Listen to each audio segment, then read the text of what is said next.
बलात्कार के आरोपों में फंसे तहलका के पूर्व संपादक तरुण तेजपाल की आज गिरफ्तारी हो सकती है। करीब 30 मिनट बाद सुबह 10 बजे गोवा की अदालत में तेजपाल की अग्रिम जमानत पर सुनवाई होगी। अगर कोर्ट से तेजपाल को राहत नहीं मिलती तो उनकी गिरफ्तारी होगी। अग्रिम जमानत पर सुबह 10 बजे सुनवाई, आधे घंटे का भी कम समय। तेजपाल क्राइम ब्रांच के दफ्तर से निकले, सुबह अपने होटल से निकल के वो क्राइम ब्रांच के दफ्तर गए थे, उसके बाद वहां से निकल गए। जांच में सहयोग की बात कर रहे हैं, कोऑपरेशन दिखाने की बात कर रहे हैं। अग्रिम जमानत पर सुबह 10 बजे गोवा कोर्ट में सुनवाई होनी है। आधे घंटे का समय, आधे घंटे की राहत और तरुण तेजपाल के बाद उसके बाद उन्हें कोर्ट के फैसले का आदर करना होगा। थोड़ी ही देर बाद गोवा कोर्ट में उनकी अग्रिम जमानत पर सुनवाई। हमने इन्वेस्टिगेशन ज्वाइन किया है, इसलिए आए हैं। हमने शुरू से ही कहा था हम लोग इन्वेस्टिगेशन में पूरी कोऑपरेशन देंगे और उसी के कारण हम लोग कल भी पहुंचे हैं। एक दिन के बाद हमें जब समझ मिले। आप कोर्ट जाएंगे? यह डिपेंड करता है, हमारे वकील जैसे समझेंगे सही है वही करेंगे। क्राइम ब्रांच की इन्वेस्टिगेशन ज्वाइन करने की जरूरत है और वो हमने कर लिया है। कल शाम को कर लिया था और आज भी कर। तो कोऑपरेशन दिखा रहे हैं, अपना सहयोग दे रहे हैं पूरी तरह से। जो भी उनकी तरफ से बल पड़ रहा है वो अपना सहयोग देने की कोशिश कर रहे हैं। रोहिणी स्वामी हमारे साथ क्राइम ब्रांच के दफ्तर से बनी हुई हैं, उनसे लेते हैं जानकारी। और उसी के साथ उमेश कुमावत गोवा कोर्ट के बाहर से हमारे साथ बने हैं। सबसे पहले रुक करेंगे रोहिणी स्वामी की तरफ। रोहिणी, आज भी कुछ ही देर के लिए क्राइम ब्रांच के दफ्तर गए तरुण तेजपाल, लेकिन इतने कम समय के लिए गए और वहां से तुरंत निकल भी गए, क्या वजह रही फिर दफ्तर जाने की? जी, जब वजह बहुत साफ है। वो ये कहना चाहते हैं कि वो पुलिस के साथ सहयोग दे रहे हैं। वो ये कहना चाहते हैं कि पुलिस जब तफ्तीश कर रहे हैं हम उनके साथ हैं, क्योंकि गोवा पुलिस जब अदालत में कल उनकी जब सुनवाई के वक्त उन्हें आर्ग्यूमेंट्स करे थे, उस वक्त उन्होंने कहा था कि तरुण तेजपाल उनके साथ सहयोग नहीं दे रहे हैं। जब तरुण तेजपाल एयरपोर्ट आए, गोवा एयरपोर्ट आए, सीधे वो क्राइम ब्रांच यहाँ गोवा में आए और फिर अपने बॉन्ड भरने के बाद वो वापस अपने होटल चले गए। वैसे ही आज सुबह वो क्राइम ब्रांच आए हुए थे, क्योंकि ये दिखाना चाहते हैं कि अदालत में जब सुनवाई होने से पहले ही मैं कोऑपरेट कर रहा हूँ। उन्होंने जब मीडिया से भी बात की, उन्होंने वही कहा था कि मैं पुलिस के साथ कोऑपरेट कर रहा हूँ। यही दिखाना चाहते हैं तरुण तेजपाल। इसके साथ साथ हमने देखा भी है कि जब सुनवाई होगी 10 बजे जब शुरू होगी, ये भी कह रहे हैं कि तरुण तेजपाल हो सकता है कि वो अदालत भी पहुंचे। जी बिल्कुल, हो सकता है कि अदालत भी पहुंचे। उमेश कुमावत कोर्ट के बाहर से हमारे साथ बने हैं। उमेश, कोऑपरेशन दिखाने की बात कर रहे हैं, कोऑपरेशन जताने की बात कर रहे हैं तरुण तेजपाल। आप कोर्ट के बाहर है, बहुत ही कम समय रह गया है, आधा घंटा सिर्फ सुनवाई को।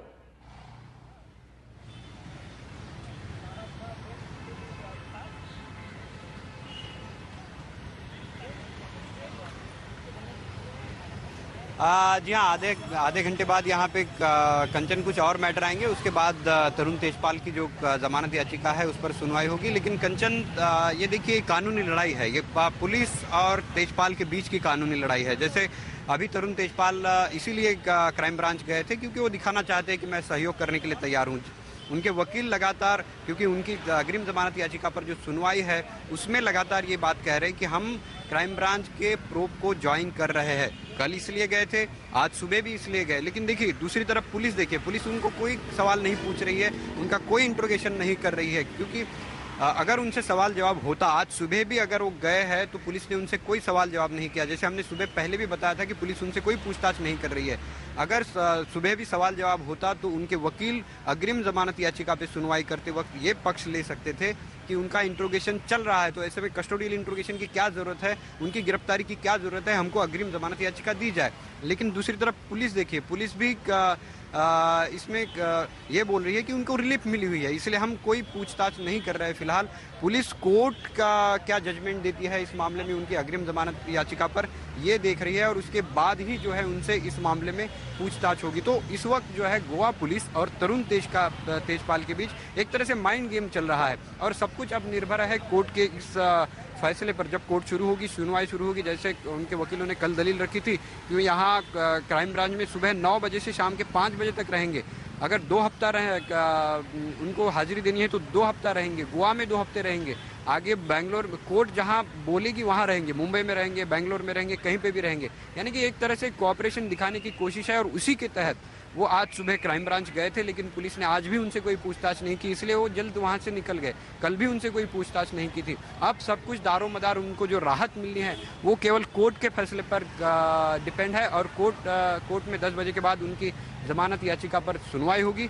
और जाहिर सी बात है, यहाँ पर पुलिस सूत्रों का कहना है कि यहाँ गोवा पुलिस उनकी जमानत याचिका का विरोध कर रही है। इनकी जाहिर सी बात है, अगर यहाँ से राहत नहीं मिलती तो उनकी गिरफ्तारी तय है। उमेश, आप इस खबर पर शुरू से ही नजर बनाए हुए हैं। एक बार आपसे फिर से जानना चाहेंगे कि क्या वजह है कि गोवा पुलिस इंटरोगेट नहीं कर रही है तरुण तेजपाल को, उनसे सवाल नहीं कर रही है, कोई पूछताछ नहीं कर रही है। कल भी वो क्राइम ब्रांच के दफ्तर गए 1.5 घंटे के लिए, और आज भी वो कुछ ही देर में वहां से लौट कर आ गए जाते ही। देखिए कंचन, एक बहुत ही सिंपल सी बात है कि गोवा पुलिस का इस वक्त ये स्टैंड है कि उनको कोर्ट से रिलीफ मिली हुई है। कोर्ट ने कहा है कि जब तक सुनवाई पूरी नहीं होती उनकी गिरफ्तारी पर कोर्ट ने रोक लगा के रखी है। इसलिए पुलिस का कहना है कि अगर उनको रिलीफ मिली हुई है तो हम उनसे ऐसे में कैसे पूछताछ कर सकते हैं।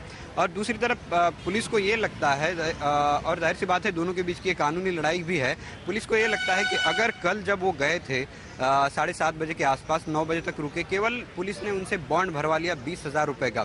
एक फॉर्मेलिटी थी जो सेशंस कोर्ट में पूरी नहीं हो सकती थी क्योंकि सेशंस कोर्ट बंद हो चुका था, इसलिए पुलिस ने क्राइम ब्रांच में उनसे बॉन्ड भरवा लिया, लेकिन एक भी सवाल नहीं पूछा केस के बारे में। अगर वहां पुलिस उनको इंट्रोगेट करती तो उनके वकील जो है यहाँ पर जाहिर सी बात है ये बोलते कि पुलिस उनका इंट्रोगेशन कर रही है, हम सहयोग दे रहे हैं। कल जैसे उन्होंने कहा था कि 9 बजे से हम क्राइम ब्रांच में जाएंगे, वहाँ हाजिर रहेंगे, तो उसी के तहत वो आज सुबह भी गए हैं, लेकिन पुलिस ने उनको इंट्रोगेट नहीं किया क्योंकि पुलिस को लगता है कि उनके वकील जो है यहाँ पर कोर्ट में ये बोल सकते हैं कि उनका वो सहयोग दे रहे हैं, पुलिस उनका इंट्रोगेशन कर रही है, पूछताछ चल रही है, तो ऐसे में कस्टडी में लेने की क्या जरूरत है, कस्टोडियल इंट्रोगेशन की क्या जरूरत है, ये उनका पक्ष हो सकता है। इसलिए शायद पुलिस ये कह रही कि उनको रिलीफ मिली है, ऐसे में हम कैसे उनसे इंट्रोगेशन कर सकते हैं। तो कंचन, ये दोनों के बीच का, जैसे मैंने पहले भी कहा कि ये कानूनी लड़ाई है। गोवा पुलिस और तेजपाल के बीच एक तरह से माइंड गेम चल रहा है, लेकिन पुलिस उनको इंट्रोगेट नहीं कर रही है और दूसरी तरफ वो सहयोग दिखा रहे हैं कि मैं पूरी तरह से सहयोग दे रहा हूं। तो ऐसे में फैसला केवल कोर्ट से होगा कि क्या कोर्ट में उनको राहत मिलती है। अगर कोर्ट में राहत नहीं मिलेगी तो जाहिर सी बात है पुलिस उनको कस्टोडियल इंट्रोगेशन करेगी, पुलिस उनको गिरफ्तार कर सकती है इस मामले में। बिल्कुल, तो गोवा पुलिस का साफ कहना है क्योंकि उन्हें 10 बजे तक के लिए अदालत ने उनकी गिरफ्तारी पर रोक लगाई है, इसलिए उन्हें इंटेरोगेट नहीं किया जा रहा है। क्राइम ब्रांच के दफ्तर के बाहर से रोहिणी स्वामी हमारे साथ मौजूद है। रोहिणी, क्राइम ब्रांच के दफ्तर में भी वो हाजिरी लगा के तुरंत वहां से निकल गए, इस वक्त कहां है तरुण तेजपाल? जी, इस वक्त वो क्राइम ब्रांच के यहाँ से करीब आधे घंटे पहले निकले हैं और अपने होटल की तरफ निकल चुके हैं, और वो हमें यही बताया जा रहा है कि वो होटल में ही रहेंगे थोड़ी देर के लिए जब तक सुनवाई करती जाएगी। और हमें देखा है कि जिस तरह से गोवा एयरपोर्ट से भी निकलते हुए सीधे यहाँ पे क्राइम ब्रांच आए थे, अपनी हाजिरी लगाए, फिर वापस वो अपने होटल गए थे। आज भी सुबह सुबह निकल के अपने होटल से निकल के क्राइम ब्रांच आके थोड़ी देर 5-10 मिनट बाद वो वापस अपने होटल गए हैं। तो वापस होटल चले गए हैं, कुछ देर वहां पर थोड़ा सा रेस्ट करके फिर वहां से निकलने के लिए अगली तैयारी करेंगे। शुक्रिया आपका रोहिणी जानकारी देने के लिए, और उमेश आपका भी शुक्रिया, आपसे आगे भी जानकारी लेंगे। लेकिन इस वक्त की बड़ी खबर यही कि कुछ ही देर बाद तरुण तेजपाल की अग्रिम जमानत पर गोवा कोर्ट में सुनवाई होने वाली है। अब क्या फैसला निकल कर आता है ये देखना दिलचस्प रहेगा।